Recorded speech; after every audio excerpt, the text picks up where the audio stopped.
ఆ ఇంప్రెషన్ అలాగే ఉంటే నీతోనే పెళ్లి చేసే అవకాశం ఉంది. ఎందుకు ఇలాంటి పనులు చేసి దొరికిపోవడం చెప్పు? దొరికిపోవడమా? ఏం మాట్లాడుతున్నారంటే? ఈ ఇంట్లో నన్ను పట్టుకునేదెవరు? అందరి దృష్టిలో నేను శ్రీరామచంద్రుణ్ణి. నన్ను అనుమానించేదెవరు?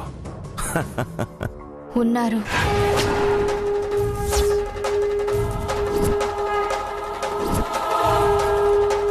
ఉన్నారా? ఎవరు? సూర్యప్రతాప్ వర్మ.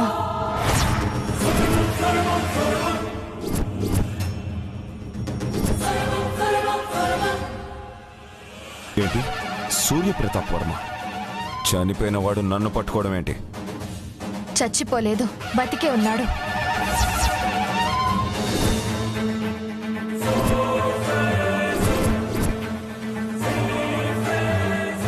ఇప్పుడే చూశాను, బతికే ఉన్నాడు.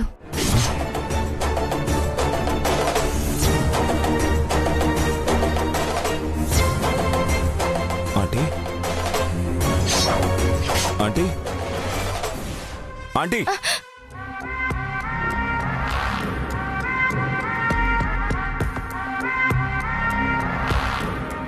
ఏమైంది ఈరోజు మీకు? సూర్యప్రతాప్ వర్మ రావడం ఏంటి? మీకు వార్నింగ్ ఇవ్వడం ఏంటి? కలేమన్నా కన్నారా? కళ? అవును, కలే. లేకపోతే చచ్చిపోయిన వాడు రావడం ఏంటి? రాడు కదా. ఖచ్చితంగా రాడు. ఏంటి జరిగింది మర్చిపోయారా? నా చేతులతో నేను కొండ మీద నుంచి కిందికి తోసేస్తే దొర్లుకుంటూ కింద పడి నుజ్జు నుజ్జైపోయాడు. గుర్తు కూడా పట్టలేకపోయారు. మళ్ళీ ఎలా తిరిగొస్తాడనుకున్నారంటే?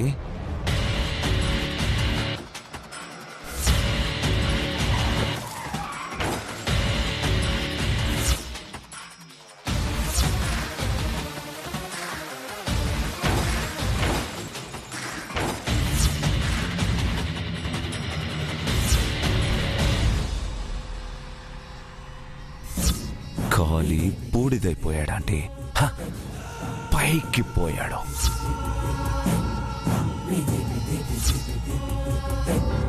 మహా అయితే ఏ పిశాచిగానో మరి ఏ చెట్టుకో వేలాడుతుంటాడు గాని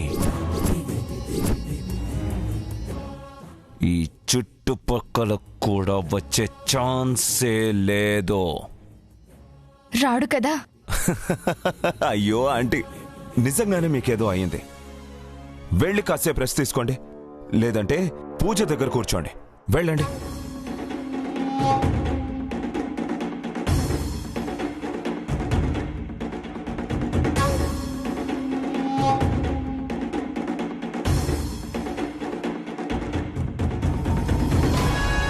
నా చేతులతో నేనే చంపితే తిరిగి రావడం? నాకు నా మనోహరికి మధ్య ఎవ్వడు రాడు, రాలేడు.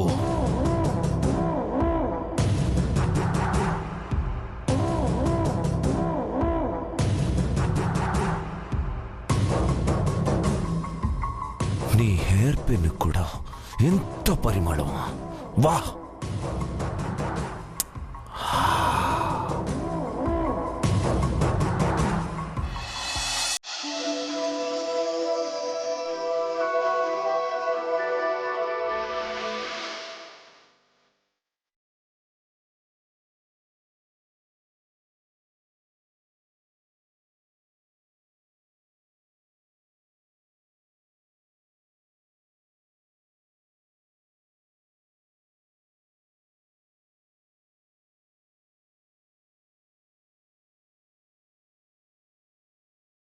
మనోరం ఎక్కడా?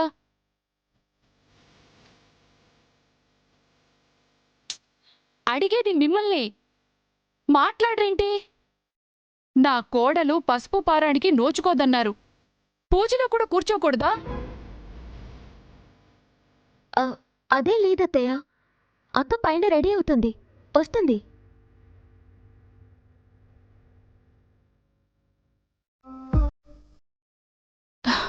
ఏమిటి తల్లి ఈ పరీక్ష? నిత్యం నిన్నే కొలుస్తున్నానే, నువ్వే సర్వస్వం అని బ్రతుకుతున్నానే, మరి ఎందుకు నాకీ పుత్రశోకం?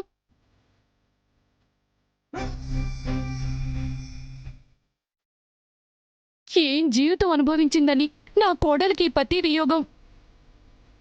తెలిసో తెలియకో ఏమన్నా తప్పులు చేసుంటే అవి దిద్దుకునే అవకాశమిస్తూ శిక్ష విధించు తల్లి. అంతేగాని మా జీవితాల్నే బలి తీసుకుంటానంటే ఎలా? కనికరించు తల్లి, కొంగు పట్టి వేడుకుంటున్నాను. నాకు పుత్రభిక్ష ప్రసాదించు తల్లి.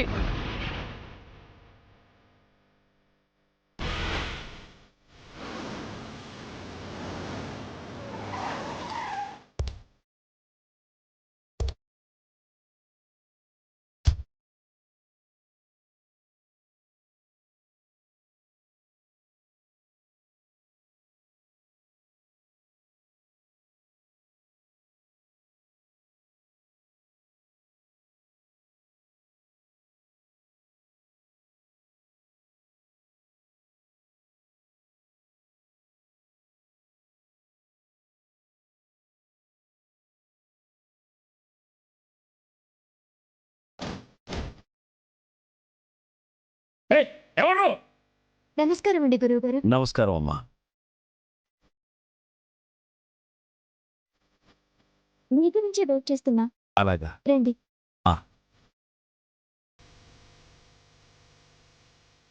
చిన్న రాజావారు మీరా?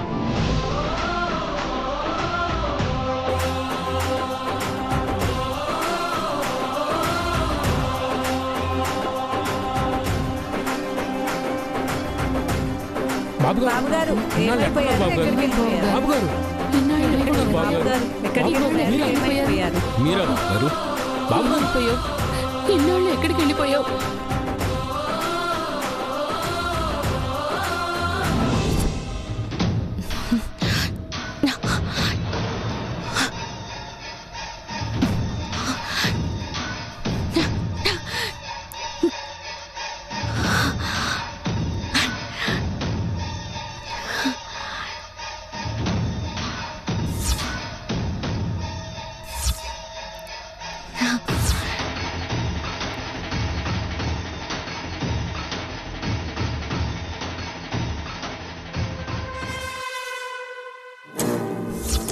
బాబుగారు ఏమైపోయారు? ఎక్కడున్నారు బాబుగారు? ఎక్కడికి వెళ్ళిపోయారు? ఏమైపోయావు?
అప్సరసల్ని తలదని అంత అందం, తొలికిసలాడి నిండు ఇవ్వను అంతా ఈ వైదవ్యం అడవికి వచ్చిన వెన్నెలకు కావాల్సిందేనా? వెళ్ళలేదు.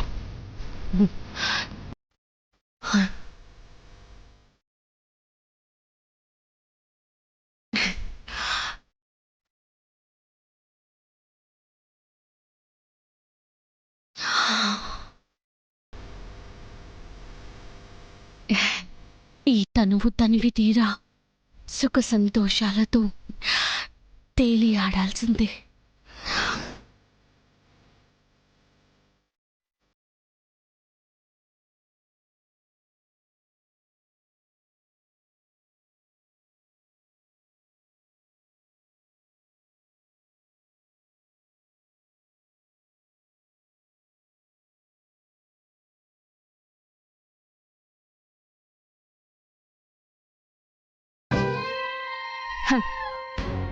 క్షమించండి సూర్యప్రతాప్ వర్మ గారు, మీకు ఈ పరిమళం నచ్చదు కదా?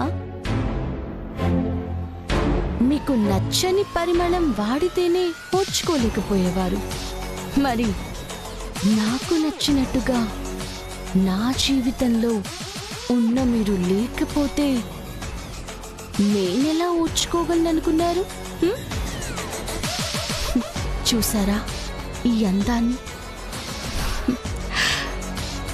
ఇవి చూసే కదా ఏరి కోరి మరి పెళ్లి చేసుకున్నారు. కానీ ఏం లాభం? తనివి తీరా అనుభవించక ముందే పైకి పోయారు.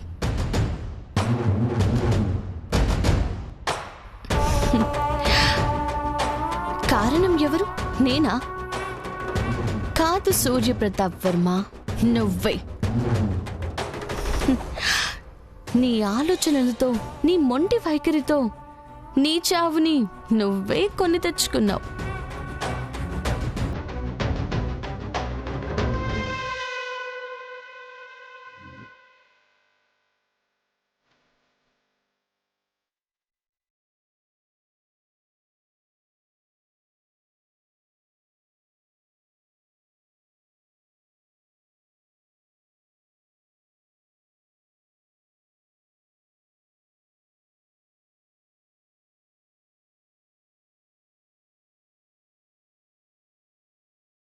ఏమైంది సూర్య? ఎందుకంత దిగాలుగా ఉన్నావు? మనసేం బాగలేదు నాన్నగారు. ఎప్పుడో ఉల్లాసంగా ఉత్సాహంతో నిండిపోయే మా అన్నగారి మనసు దిగులతో నిండిపోవడమా? చెప్పండి అన్నగారు, మీకు ఏ విషయంలో లోటు జరిగింది? మీ మనస్తాపానికి కారణం ఎవరు? మనల్ని నమ్ముకున్న ప్రజలు. ప్రజలా?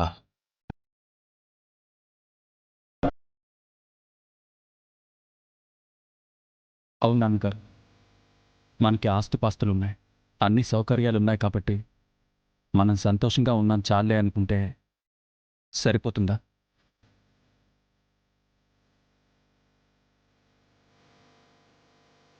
మనల్ని నమ్ముకున్న వాళ్ళు కూడా సంతోషంగా ఉండాలి కదా. అప్పుడే కదా మనకి పరిపూర్ణమైన సంతోషం. వాళ్ళ బాగోగులు కూడా చూసుకుంటాం కదా సూర్య. పండగలకి, పుట్టినరోజులకి వస్త్రదానాలు కూడా చేస్తున్నాం. పంట పండిన వేళ ధాన్యాన్ని కూడా దానం చేస్తున్నాం. ఏదైనా అవసరం ఉండి ఎవరైనా మన గడప తొక్కితే పూర్తి సహాయం చేస్తున్నాం. ఇంతకు మించి ఇంకేం కావాలి? కావాలి నాన్న. అవసరానికి మనల్ని చేయి చాచే స్థాయి నుంచి వాళ్ళ అవసరాలు వాళ్ళు తీర్చుకునే స్థాయికి ఎదగాలి. మీరు చెప్పేది అర్థం కావడం లేదు అన్నయ్య గారు. సరదాగా నేను ఊళ్ళోకి వెళ్ళాను. అక్కడి పరిస్థితులు ఊహించిన దానికన్నా భిన్నంగా ఉన్నాయి. ఆకలితో అలమటించేవాళ్ళు, సరైన వైద్యం అందక మరణించేవాళ్ళు, కఠిన దారిద్ర్యం అనుభవిస్తున్న వాళ్ళు, ప్రజలెవ్వరూ బాగలేరు నన్ను.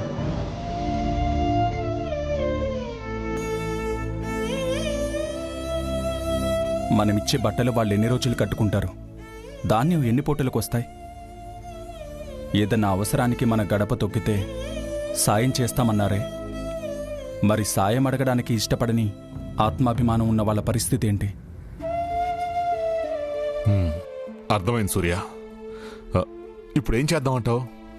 నేనొక మాట అంటాను, కాదనరు కదా? పరాయి వాళ్ళందరూ సాయం కోరి వస్తే కాదనలేదు. కన్న కొడుకే అడిగితే కాదంటానా? ఏం కావాలో అడుగు సూర్య. మన సంస్థానానికి కొన్ని వేల ఎకరాలున్నాయి. నిజంగా మనం బతకడానికి అన్ని అవసరం లేదు కదా. మనకి మన సంస్థానాన్ని నిర్వహించడానికి కావాల్సినన్ని ఉంచుకుని మిగిలినవి ప్రజలకు పంచేద్దాం.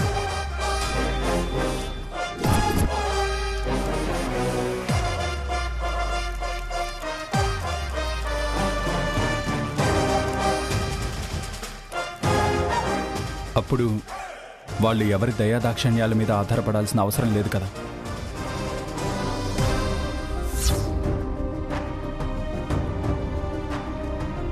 అన్నయ్య గారు, నిజంగానే అన్ని వేల ఎకరాలు ప్రజలకు పంచేద్దామని నిర్ణయానికి వచ్చారా? అవును, తప్పేంటి?